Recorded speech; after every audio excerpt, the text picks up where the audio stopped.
وَاعْبُدُوا اللَّهَ، اللہ کی عبادت کرو، وَلَا تُشْرِكُوا بِهِ شَيْئًا، اور اللہ کے ساتھ کسی کو شریک نہ کرو۔ دنیا کا سب سے بڑا گناہ شرک ہے، شرک اللہ کے معاف نہیں ہو سکتا۔ ہمیں لگتا ہے کہیں ریپ ہو رہا ہے، کہیں چوری ہو رہی ہے، کہیں قتل ہو رہا ہے، کہیں ہتیا ہو رہی ہے، ہمیں لگتا ہے بہت گناہ ہو رہا ہے اور شرک ہو رہا ہے، کوئی بات نہیں۔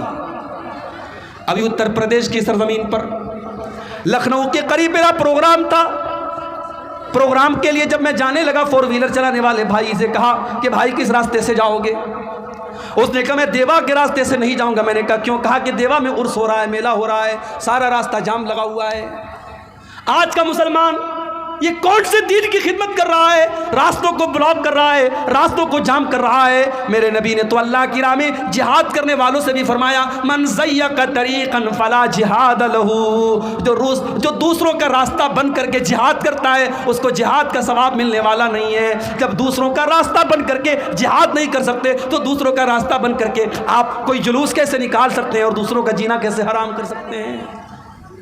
پورا راستہ بلاک تھا اور مجھے بتایا لوگوں نے لکھنؤ کے قریب دیوا، آپ بھی جا کے دیکھ سکتے ہیں کبھی موقع ملے، اس دیوا میں عرس ہوتا ہے اور عرس کے موقع پر وہاں طوائفیں آتی ہیں، ناچنے گانے والی رنڈیاں آتی ہیں اور وہاں ناچتی ہیں اور گاتی ہیں اور مسلمان تماشے دیکھتا ہے، اور یہ دین کے نام پر، اسلام کے نام پر اور مذہب کے نام پر ہو رہا ہے۔ شرمانی چاہیے، وضع میں تم ہو نصارہ تو تمدن میں ہنود، یہ مسلمان ہے جنہیں دیکھ کے شرمائیں یہود۔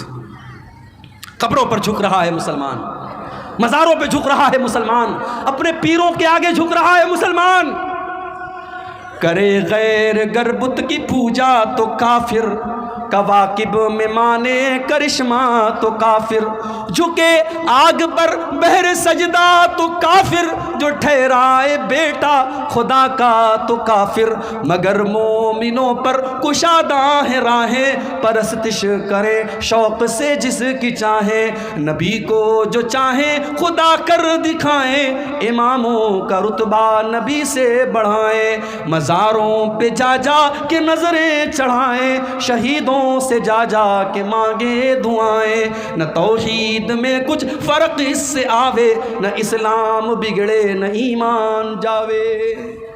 اگر ایک غیر مسلم اگر پتھر کی مورتی کے آگے سجدہ کرتا ہے اور وہ جہنمی ہے، وہ کافر ہے، وہ مشرک ہے، تو وہی کام ایک قبر کے سامنے اور ایک مزار کے سامنے کرنے والا مسلمان موحد کیسے ہو سکتا ہے اور جنتی کیسے ہو سکتا ہے؟ میرے بھائی، یہ پہلا حق ہے، اللہ نے اپنا حق بیان کیا۔ وَاعْبُدُوا اللَّهَ، اللہ کی عبادت کرو، وَلَا تُشْرِكُوا بِهِ شَيْئًا، اور اللہ کے ساتھ کسی کو شریک نہ کرو۔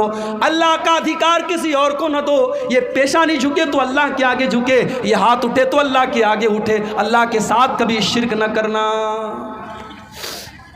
دوسری چیز وَبِالْوَالِدَيْنِ إِحْسَانًا، اور اپنے ماتا پتا کے ساتھ، اپنے ماں باپ کے ساتھ تم بھلائی کرتے رہنا۔ کتنے والدین بوڑھے ہو چکے ہیں، اولاد جوان ہے، پیسہ کما رہی ہے، ماں بوڑھی ہے، باپ بوڑھا ہے، باپ کو دواؤں کی ضرورت ہے، ماں کو چھوٹی چھوٹی چیزوں کی ضرورت ہے، ماں بیچاری تڑپ رہی ہے، باپ بیچارہ پریشان ہے، جوان بیٹے کو اپنے ماں باپ کی کوئی فکر نہیں ہے۔ میرے پیارے ساتھیوں، ماں باپ وہ ہستیاں ہیں جنہوں نے ہم کو جنم دیا ہے، اللہ نے ہماری پیدائش کا ذریعہ ان کو بنایا ہے، اس لیے زندگی کی آخری سانس تک اپنے ماں باپ کی قدر کرو، ان کو تکلیف نہیں پہنچا سکتے۔ اگر آپ کے باپ نے آپ کے ساتھ غلط بھی کیا تب بھی نہیں کر سکتے، باپ بھی غلط کرتا ہے، ضروری نہیں ہمیشہ باپ صحیح ہو۔ میں نے بیٹوں کی آنکھوں میں بھی آنسو دیکھے ہیں، یاد رکھیے آپ۔ ٹھیک ہم لوگ تقریر کرتے ہیں والدین کے اوپر، لیکن سماج کی کڑوی سچائی یہ بھی ہے، بہت سارے باپ ایسے ہیں جنہوں نے اپنی اولادوں کو رلایا ہے۔ اولاد کے ساتھ ناانصافی کرنے والی مائیں، اولاد کے ساتھ ناانصافی کرنے والے باپ، کان کھول کر کے سن لیں، اللہ کیا ان کو بھی حساب دینا پڑے گا۔ ہم نے ایسے بچوں کو بھی دیکھا ہے جن کو ان کے ماں باپ نے آنسو ان کی آنکھوں میں لائے ہیں۔ اللہ کے نبی کے سامنے ایک صحابی آتے ہیں، ان کا نام بشیر ہے، ان کے بیٹے کا نام نعمان ہے۔ صحابی کہتے ہیں اللہ کے نبی میں اپنے بیٹے نعمان کو اپنی ایک زمین دینا چاہتا ہوں، ایک کھجوروں کا باغ دینا چاہتا ہوں۔ اللہ کے نبی نے فرمایا اے بشیر کیا آپ کے اور بھی بیٹے ہیں؟ کہا کہ ہاں اللہ کے نبی اور بھی بیٹے ہیں۔ آپ نے پوچھا کیا آپ نے سارے بیٹوں کو کھجوروں کا باغ دیا ہے؟ نہیں نہیں اے اللہ کے نبی سب کو تو نہیں دیا ہے، میں اسی بیٹے کو دینا چاہتا ہوں۔ آپ نے فرمایا اے بشیر یہ ظلم ہے، یہ اتیاچار ہے، یہ ناانصافی ہے، اور اگر تم یہ چاہتے ہو میں اس ناانصافی پر میں گواہی دے دوں، واللہ لا اشہد علی جور، اے بشیر میں اس ظلم کے اوپر گواہی نہیں دے سکتا۔ اولاد کے ساتھ ناانصافی بھی ظلم ہے میرے بھائی۔ 5 بیٹے ہیں، ایک بیٹے کو خوب نواز رہے ہو اور 4 بیٹوں کو چھوڑ کے بیٹھے ہو، یہ ظلم نہیں ہے؟ بہو ہیں، 4 بہو ہیں، ایک بہو کے 100 گنا معاف اور ایک بہو سے ایک ایک چیز پر حساب لینا، میری ماؤں یہ ظلم نہیں ہے، یہ ظلم ہے اور آپ کو حساب دینا پڑے گا۔ تو والدین غلط ہو سکتے ہیں میرے بھائی، مگر اولاد کی کیا ذمہ داری ہے؟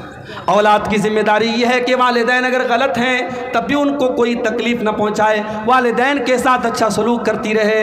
اللہ نے فرمایا وَقَضَىٰ رَبُّكَ أَلَّا تَعْبُدُوا إِلَّا إِيَّاهُ وَبِالْوَالِدَيْنِ إِحْسَانًا، تمہارے والدین کے ساتھ تمہیں ہمیشہ اچھا سلوک کرنا ہے۔ إِمَّا يَبْلُغَنَّ عِندَكَ الْكِبَرَ أَحَدُهُمَا أَوْ كِلَاهُمَا فَلَا تَقُل لَّهُمَا أُفٍّ، اگر تمہارے والدین بوڑھے ہو جائیں، کوئی ایک بوڑھا ہو جائے یا دونوں بوڑھے ہو جائیں، فَلَا تَقُل لَّهُمَا أُفٍّ، تو تم ان کو اف بھی نہ کہنا، ولا تنہرہما، ان کو ڈانٹنا نہیں، ان کو پھٹکارنا نہیں، وقل لہما قولا کریما، ان سے ادب سے بات کرنا، ان سے تمیز سے بات کرنا، واخفض لہما جناح الذل من الرحمہ، اور اپنے ماں باپ کے لیے ہمیشہ رحمت کے بازو کو بچھا دینا، وقل رب ارحمہما کما ربیانی صغیرا، اور ہمیشہ یہ دعا کرتے رہنا کہ اے میرے پروردگار تو میرے والدین پر رحم فرما جس طریقے سے بچپن میں انہوں نے مجھ کو پالا ہے۔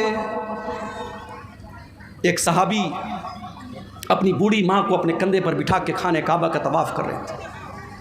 حضرت عمر کی نظر پڑی، صحابی نے طواف کرانے کے بعد کہا کہ امیر المومنین آج میں نے اپنی ماں کا حق ادا کر دیا، آج میں نے اپنے کندھے پر بٹھا کر اپنی ماں کو عمرہ کرا دیا، طواف کرا دیا، آج میں نے اپنی ماں کا حق ادا کر دیا۔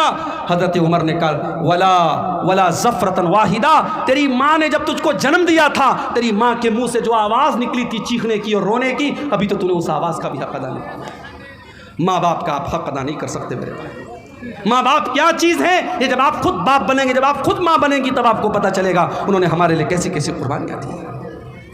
اسی لیے اللہ کے نبی فرماتے ہیں ماں کے بارے میں آپ نے فرمایا فَإِنَّ الْجَنَّةَ تَحْتَ قَدَمِهَا، ماں کے پیروں کے نیچے تمہاری جنت ہے۔ باپ کے بارے میں آپ نے فرمایا الوالد اوسط ابواب الجنہ، باپ جنت کا دروازہ ہے، نہ ماں کو ناراض کر کے جنت ملے گی نہ باپ کو ناراض کر کے جنت ملے گی۔ اپنے ماں باپ کو راضی کرو، اپنے ماں باپ کو خوش کرو۔